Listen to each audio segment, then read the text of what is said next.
बोलिए सतगुरु माता सुदीक्षा सविंदर हरदेव जी महाराज की जय। गुरु रूप प्यारे साथ संगत जी प्यार से बोलिए, एक बार मिल के बोलिए, धन निरंकार। साथ संगत जी, बड़ा ही खुशी का समा, बड़ा ही आनंद का पल है। परमपिता परमात्मा के असीम कृपा से, सच्चे सतगुरु के असीम कृपा से हम सबों के झोली में साथ संगत जी ये समय माता जी ने बख्शा है। और यह समय साथ संगत जी संगत का रूप है। आओ साथ संगत जी हम सभी मिलकर परमपिता परमात्मा का शुक्रगुजार करें, अपने सच्चे सतगुरु का शुक्रगुजार करें, जिन्होंने साथ संगत जी हम सबों के पल्ले में इतनी सुंदर बुद्धि विवेक, इतनी सुंदर समझ साथ संगत जी हम सबों को दिया है। आओ साथ संगत जी हम उनका शुक्रगुजार करें। साथ संगत जी, पवित्र संपूर्ण हृदय वाणी का शब्द है। बाबा जी ने बड़े ही सुंदर भाव से साथ संगत जी कहे हैं कि उसको अंधा कहिए जो आँखों से बेनूर है। साथ संगत जी, जो आँखों से बेनूर है वो अंधा नहीं है। संत महापुरुष कहते हैं कि अंधा उसको जानिए जो प्रभु दर्शन से दूर है, जो इस परमपिता परमात्मा का अभी तक दीदार नहीं किए हैं, जिन्होंने साथ संगत जी इस मानव तन को पाकर इस परमात्मा को नहीं जाना है। साथ संगत जी, संत महापुरुष उन्हें कहते हैं, उन्हें अंधा कहते हैं, जिन्होंने प्रभु का दर्शन अभी तक नहीं किया, इस राम रतन धन को अभी तक प्राप्त नहीं किया है। और साथ संगत जी हम विचार करें, एक बार की बात है साथ संगत जी, ज्ञान और कर्म दोनों साथ संगत जी दोनों में बहुत ही ज़्यादा दोस्ती थी। दोनों साथ संगत जी बड़े एकाग्रता के साथ रह रहे थे। तो एक दिन साथ संगत जी दोनों आपस में बातचीत करते हुए कहीं जा रहे थे, ज्ञान और कर्म। तो साथ संगत जी, जो सांसारिक कर्म है, साथ संगत जी उन्होंने ज्ञान से ऐसे ही बातचीत करते हुए ज्ञान ने उनको कह दिया कि अरे भाई, कहाँ जा रहे हैं हम, हमारी मंजिल कहाँ है, बस ऐसे ही हम चलते जा रहे हैं। अरे कोई मंजिल का ठिकाना भी तो है, बस ऐसे ही चल रहे हो, कोई मंजिल आपको दिख रही है या फिर ऐसे ही चल रहे हो। ज्ञान ने साथ संगत जी कर्म से कहा कि बस ऐसे ही अंधे की तरह चल रहे हो, कोई मंजिल भी है या नहीं। जैसे यह बात साथ संगत जी कर्म सुना, गुस्सा उठ गया। अंधों की तरह जो चलना का, तो उसको गुस्सा उठ गया। अरे भाई, इतनी सुंदर दोस्ती सब कुछ, और तुम हमको अंधा कह रहे हो, ये बात बनने वाली नहीं है। तुम हमें अंधा क्यों कहा? हम अंधे हैं, इतनी सुंदर आँख है, सब कुछ है, और तुम हमें अंधा कह रहे हो, अंधों की तरह चल रहे हो। ये कौन सी बातें होगी? ये बात तुमने कैसे बोल दी? साथ संगत जी, कर्म को बार बार गुस्सा उठ रहा था, बार बार बोले जा रहे थे, देखो ये बात ठीक नहीं है, हमारी दोस्ती है, अलग बात है, लेकिन दोस्ती में यह बात कह देना कि अंधों की तरह तुम चल रहे हो, यह बात कहना बिल्कुल गलत है। मुंह में जो आता है वो बोल देते हो तुम। बड़ा साथ संगत जी दबदबा के वो कर्म ज्ञान को बोल रहे थे। तो ज्ञान जो थे साथ संगत जी बोले कि अरे भाई, बुरा क्यों मानते हो, बुरा क्यों मान रहे हो, हमने तो कोई ऐसी बातें भी नहीं कही, लेकिन तुम इतना ज्यादा गुस्सा कर रहे हो हम पे। अरे भैया, मैंने तुम्हें अंधा कहा तो कुछ सोच समझ कर कहे होंगे ना। अब तो साथ संगत जी और जो है कर्म का पाड़ा ज्यादा चढ़ गया। अरे तो हमें सोच समझ कर अंधा कहा, तुम्हारी इतनी हिम्मत कि तूने सोच समझ कर अंधा कहा। हम तो समझे ऐसे ही तुम बोल दिया तो चलो कोई बात नहीं, अब तुम कह रहे हो सोच समझ कर हमने तुम्हें अंधा कहा। अब तो ये नाइंसाफी हमसे कतई बर्दाश्त नहीं होगा भाई, नहीं। ये दोस्ती ये दोस्ती सही नहीं है, ये दोस्ती को हम बाय बाय कहना चाहेंगे। अरे भैया, तूने हमें सोच समझ कर अंधा क्यों कहा? ये तो हमारी समझ से भी परे, ये सरासर नाइंसाफी है, तुम मेरी बेइज्जती कर रहे हो।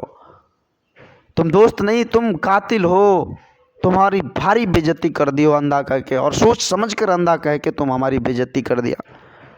हमारे पास इतनी सुंदर आंखें हैं, सब कुछ है, और तुम हमें अंधा कह दियो, वो भी सोच समझ कर। साथ संगत जी बड़ा गरज गरज कर वो कर्म ज्ञान को बोल रहे थे कि तुम्हें अहंकार हो गया, तुम अपने आप को बहुत ज़्यादा समझने लगे हो, तुम में अहंकार हो गया, तुम एक दूसरे को अंधा कहते हो। तो ज्ञान फिर सत्संग जी सुनकर चुप रहे और मंद मंद मुस्कुरा रहे थे। बोले अरे यार तुम घबरा क्यों रहे हो, तुम इतना ज़्यादा परेशान क्यों हो रहे हो, क्यों इतनी ज़्यादा हम पर बोले चले जा रहे हो। हम दोनों अभी साथ साथ आ रहे, तो तुमने देखा कि सत्संग हो रही थी कहीं, तुम्हें आवाज़ सुनाई दिया, रास्ते में सत्संग हो रहा था कि नहीं, और सत्संग में क्या बोल रहा था आपने सुना कि ज्ञान के बिना कर्म अंधा होता है। अब सत्संग अच्छी कर्म और ज्यादा गुस्सा में हो गया। तो तूने अरे यार मुझे अंधा भी कहा, हर चीज कहा तूने, और फिर ये क्या अटपटा बातें कर रहे हो तुम, तुम्हारी बात हमारे समझ से बाहर है, तुम क्या क्या कह रहे हो यार, हमारी समझ में ये कुछ भी नहीं आ रही है। तो सत्संग जी ज्ञान ने उन्हें बड़े सुंदर भाव से कहे कि हमने सत्संग में सुना कि ज्ञान के बिना कर्म अंधा होता है, तो इसलिए मैंने तुम्हें अंधा कहा, क्योंकि तुम मेरा तो कुछ सुनते ही नहीं हो, तुम बस अपनी हल को जोतने में लगे हुए हो, अपनी मन मर्जी को सुन रहे हो, मन में जो हो रहा वो करते चले जा रहे हो, और मेरा मजबूरी है तुम्हारे पीछे पीछे हमें चलना पड़ रहा है, ये हमारी मजबूरी है। कर्म को कुछ समझ ही नहीं आ रहा था कि क्या बोले चले जा रहे हो। वो माथे पर हाथ ले लिए कर्म, हे भगवान कैसी कैसी गंभीर बातें कर रहा है, हमारी समझ से भी बाहर है। तो ज्ञान ने कहा कि जब समझ में नहीं आती तो फिर इतनी बात को बतंगर क्यों बनाते हो, फिर इतनी तेज क्यों बढ़ रहे हो, कितनी इतनी ज़्यादा गुस्सा क्यों कर रहे हो। जब समझ में नहीं आती तो इतनी ज़्यादा गुस्सा करने की क्या जरूरत है भाई। अरे समझाने के लिए मैं हूं ना, आखिर समझ का नाम ही तो ज्ञान है। आओ सत्संग जी विचार करें, आज हम कर्म को करने के लिए बेताब हैं, कर्म के आगे, कर्म को इतना ज़्यादा आगे बढ़ा दिए हैं जो सत्संग जी कुछ इधर दिखाई नहीं पड़ता। जो कर रहा हूँ मैं कर रहा हूँ, ये मेरे बदौलत है, इस काम को मैं नहीं करता तो नहीं होता। आज ऐसी अंगपन, ऐसी कर्ता भाव बनकर हम बैठे हुए हैं। लेकिन संत महापुरुष समझाते हैं सत्संग जी, जब आधार का पता हो तो फिर कर्ता भाव हट जाता है। आधार कौन है, कर्ता भाव, जो हम अपने आप को लिए बैठे, इस कर्ता भाव को सौंप दे।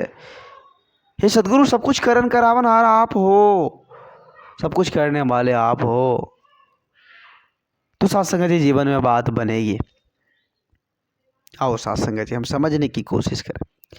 आज दुनिया की रीत, आज दुनिया में आज जो हम सत्संग जी देख रहे हैं, जगह जगह पर मोर मोर पर, कभी कभी तो ऐसा उलट फेर हो जाता है सत्संग जी की समझ भी नहीं आता कि भैया इंसानियत बड़ा या पैसा, आखिर दोनों में बड़ा कौन है। इंसानियत से बढ़कर पैसे हैं या पैसे से बढ़कर इंसानियत। कभी कभी यह बात भी समझने में फेर हो जाता है सत्संग जी। आज हर इंसान दुख से घिरा हुआ है, हर किसी के पास दुखदारी है, परेशानी है। हर कोई सत्संग जी जीवन में चाहते कि हम अच्छे ढंग से जिए, हर कोई की चाहत होती है सत्संग जी कि हम इस जीवन को अच्छे ढंग से जिए, इंसानियत को जिंदा रखे, एक दूसरे का सहारा बनकर जिए, हर किसी की चाहत होती। लेकिन ये बात बात तक ही सीमित रह जाती है सत्संग जी, ये चाहत चाहत तक ही सीमित रह जाती है, क्योंकि आज लोगों को अच्छे शब्द सुनने का भी वक्त नहीं है, आज दो लाइन प्यार से बात करने का भी वक्त नहीं है। तो कैसे बात बनेगी सत्संग जी। बाबा जी कहते हैं, और हम सभी को यही पाठ पढ़ा है कि हमेशा नेकी के रास्ते पर चले, हमेशा नेकी के रास्ते को अपनाना है, इसका आधार लेकर, इसका आसरा ओट आसरा लेकर जीना, इस परम पिता परमात्मा का, इस निर्गुण निरंकार दातार का। जब इसका ओट आसरा लेकर हम जिएंगे तो हमारे जीवन में बाहर आ जाएगी साथ संगत जी, हमारा जीवन धन्य हो जाएगा, हमें किसी भी चीज़ की कोई कमोबेश नहीं होगी और जीवन का श्रृंगार बन जाएगा साथ संगत जी, जब यह ज्ञान कर्म में ढल जाए। तो आओ साथ संगत जी हम समझने की कोशिश करें, हम इस राम रतन धन को अपनाकर, इस राम रतन धन को पाकर इस जीवन को हम आनंदित कर ले, प्रकाशमय कर ले, प्रकाश से भर ले, क्योंकि आज प्रकाश से भरने के लिए सच्चे सदगुरु इस धरा धाम पर आए। हम इंसानों को इस ज्योत से रूबरू करवाने के लिए आए। आओ सत्संग जी हम समर्पित भाव के साथ नतमस्तक हो जाए और इस परम पिता परमात्मा का दीदार करके, इसको जान कर, पहचान कर इसकी भक्ति करते चले जाए। दास बच्चा है, दास को उतनी बोलने के हुनर नहीं है, क्षमता नहीं है जो आप जी ऐसे महान दिव्य संतों के आगे कुछ बोल पाएँ। दास को माफ़ करना, अपने श्री चरणों से जुड़े रखना। दास भूल चूक के लिए आप जैसे भी संत महात्माओं के श्री चरणों में क्षमा चाहेगा। साथ संगत जी प्यार से बोलिए धन्य निरंकार जी।